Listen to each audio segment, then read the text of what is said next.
नमस्कार साथियों। तो रात के बज रहे हैं 1 और रात की शांति का इस्तेमाल करते हुए अपना वादा पूरा करते हुए हम आ गए हैं आज के सामान्य ज्ञान के प्रश्नों के साथ। तो चलिए शुरू करते हैं। तो अपने पहले प्रश्न के साथ शुरू करते हैं। The latest version of consumer protection act was passed in which year? Consumer protection act है, उसका लेटेस्ट वर्जन कौन से साल में पास किया गया? कंज्यूमर प्रोटेक्शन एक्ट मैं बताऊं आपको, तो जो कंज्यूमर जो उपभोक्ता है उसके प्रोटेक्शन के लिए जो एक्ट लागू किया जाता है, तो आपके ऑप्शंस हैं 2010, 2021, 2015 या 2019।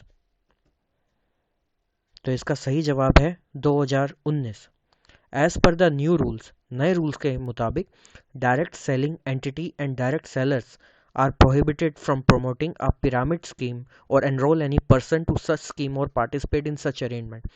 डायरेक्ट सेल करने वाली एंटिटी या जो डायरेक्ट सेलर्स हैं उनके ऊपर रोक लगा दी गई है फ्रॉम प्रोमोटिंग, प्रमोट करने के लिए कोई भी पिरामिड स्कीम।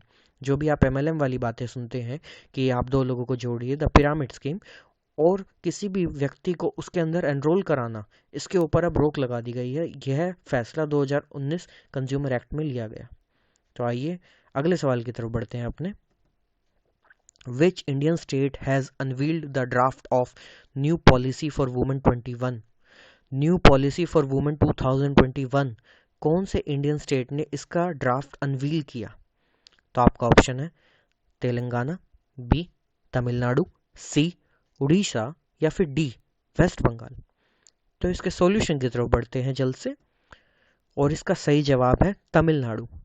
इस एक्ट के मुताबिक इसके अंदर बहुत सारे फीचर्स है, such as compulsory martial arts training for school and college females. जो भी स्कूल और कॉलेज फीमेल है उनके लिए कंपल्सरी कर दिया गया है martial arts.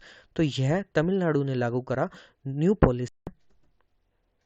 Which of the two countries are claiming Senkaku island group located in the East China सी?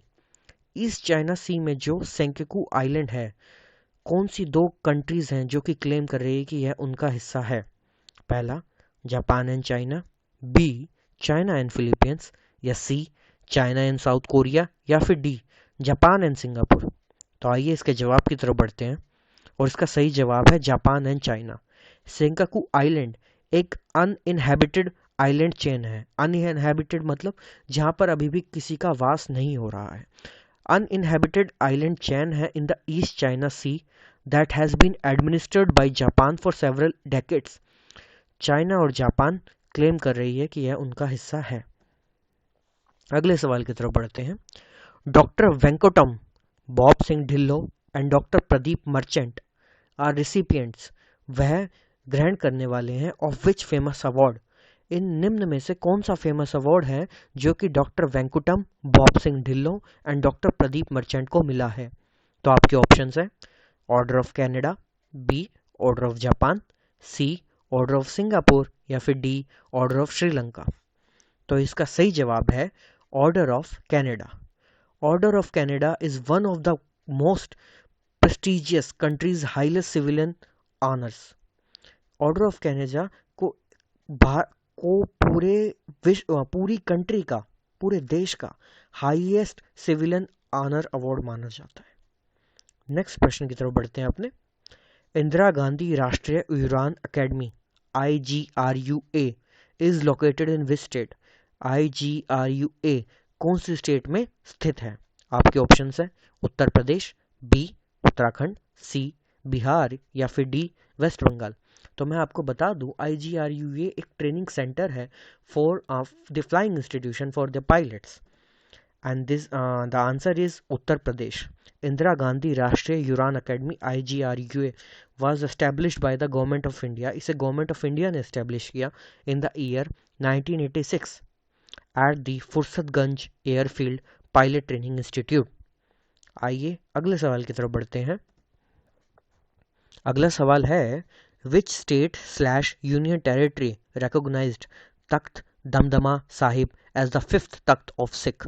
कौन सी स्टेट या यूनियन टेरिटरी है जिसने रिकॉग्नाइज किया तख्त दमदमा साहिब को as the fifth Takht of Sikh? क्या वो पंजाब है? सेकंड ऑप्शन है आपका दिल्ली, सी बिहार, या फिर डी उत्तर प्रदेश। तो चलिए जल्दी से इसके जवाब की तरफ बढ़ते हैं और इसका सही जवाब है Delhi. Delhi Assembly passed an amendment bill to the Delhi Sikh Gurudwara Act in 1971 to recognize Takht Damdama Sahib as the fifth Takht of Sikh।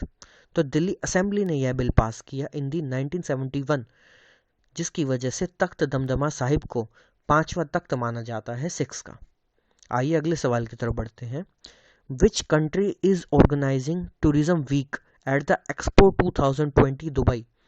कौन सा देश है जो कि टूरिज्म वीक एक्सपो 2020 दुबई मना रहा है? पहला India, B Russia, C USA या डी श्रीलंका। तो इसके जवाब की तरफ बढ़ते हैं और इसका सही जवाब है इंडिया। आपको जानकर बहुत खुशी होगी कि इंडिया यह मना रहा है। So the ministry of tourism is organizing tourism week. Tourism week ministry of tourism ने ऑर्गेनाइज किया इन 3 to 15 जनवरी, जो कि अभी गुजर चुका है, at the Indian pavilion in expo 2020 Dubai. Okay, next सवाल की तरफ बढ़ते हैं। PMFME, जो PMFME is a scheme being implemented by which union ministry?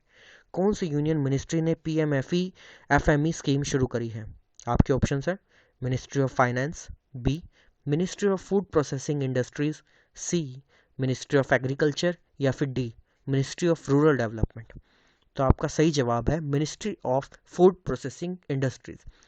PMFME, अगर मैं आपको इसकी फुल फॉर्म बता दूं तो वो है प्रधानमंत्री formalisation of micro food processing enterprises.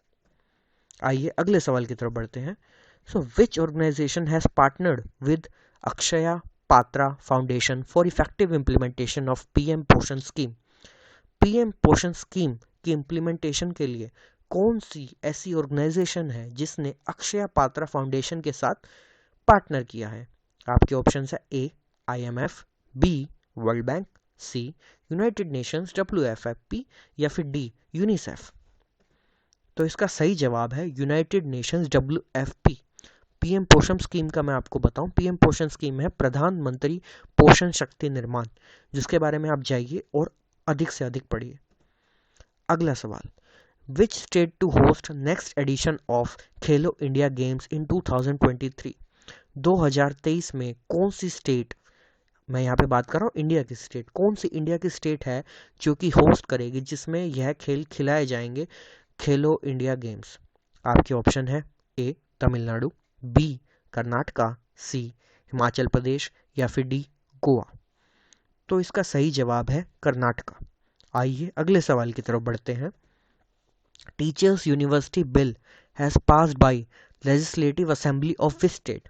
जो टीचर्स यूनिवर्सिटी बिल है वो कौन सी असेंबली ने पास किया है और कौन से स्टेट की? ए तमिलनाडु, बी केरला, सी पुडुचेरी या फिर डी दिल्ली। तो इसका सही जवाब है डी दिल्ली। तो दिल्ली में जो यह बिल पास किया है, इस बिल का लक्ष्य है it aims to build a world class teachers training institute at Bakarwala village. तो बकरवाला गांव में एक world class teacher training institute बनाया जाएगा जिसके अंदर टीचर्स की ट्रेनिंग कराई जाएगी सो दैट वो बच्चों को अच्छे से अच्छा पढ़ा सके। अगले सवाल की तरफ बढ़ते हैं। Which union ministry implements the Ujala programme? कौन सी यूनियन मिनिस्ट्री है जो कि इम्प्लीमेंट करती है उजाला प्रोग्राम? आपके ऑप्शंस है ministry of power, B ministry of environment, C ministry of petroleum and natural gas या फिर D ministry of housing and urban affairs. तो इसका सही जवाब है मिनिस्ट्री ऑफ पावर। तो the power ministry successfully completed 7 years of distributing LED lights under its flagship Ujala programme.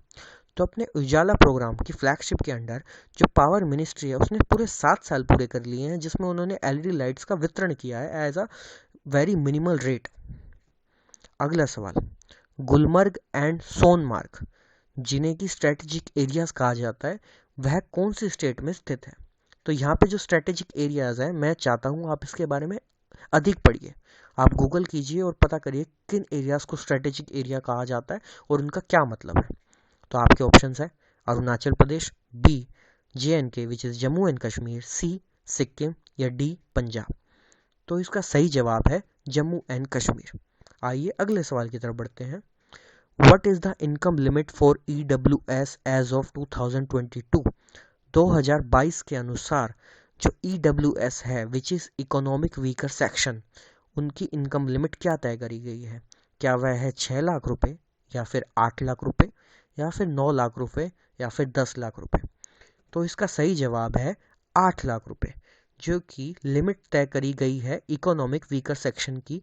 अगर कोई इससे अंडर फॉल करता है तो वह इकोनॉमिक वीकर सेक्शन कैटेगरी का माना जाता है।